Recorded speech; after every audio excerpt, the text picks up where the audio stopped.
বিভিন্ন চাকরি পরীক্ষার জন্য ক্যালেন্ডারে যে রিজনিংগুলো থাকে তার শর্ট ট্রিক, আর এই ট্রিকটা শিখে নিলে তোমাদের লিপ ইয়ার বা ব্যাক ইয়ার ক্যালকুলেশনের ঝামেলা থেকে দূরে থাকতে হবে।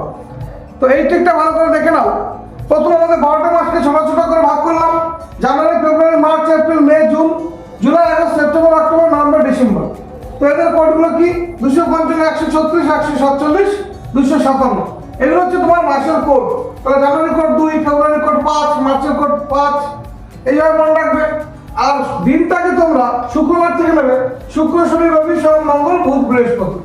এবার দেখো বলেছে 1999 সালের 25শে ডিসেম্বর কি বার ছিল। যদি সালটা তোমার 1900 সাল হয় তাহলে আমরা শুধু শেষের দুটো ডিজিট নেব। তাহলে 99 যোগ 99 ভাগ 4, এইটুকু হচ্ছে তোমার সূত্র। এইটুকু হচ্ছে তোমার সূত্র।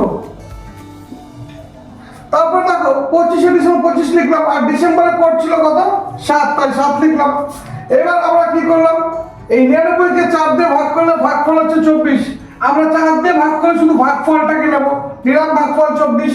এবার টোটাল যোগ করা পড়লো 155। এবার আমাকে বলছে কি বার, অর্থাৎ দিনের কথা বলেছে। তাহলে দিনের কথা বললে যা পেলে যোগফল তাকে 7 দিয়ে ভাগ করব।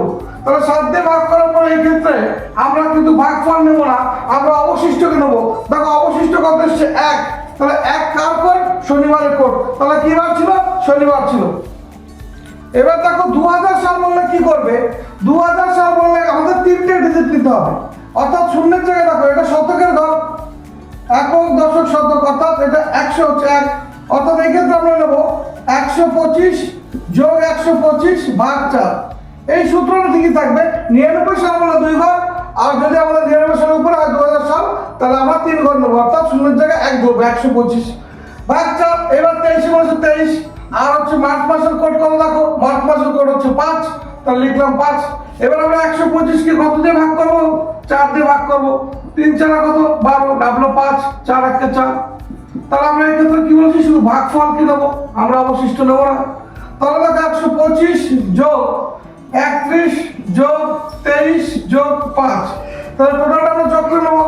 এবার দেখো এই টোটালটা যোগ করে হচ্ছে 184। এই 184 কে আমরা কত দিয়ে ভাগ করবো? 7 দিয়ে, কারণ আমাদের দিন চেয়েছে, দিন মানে 7। এই 7 দিয়ে ভাগ করে আমরা সবসময় অবশিষ্টকে নেব। তাহলে অবশিষ্ট এসে কেবল 2 আসছে, দেখো 2। তাহলে কার কোড?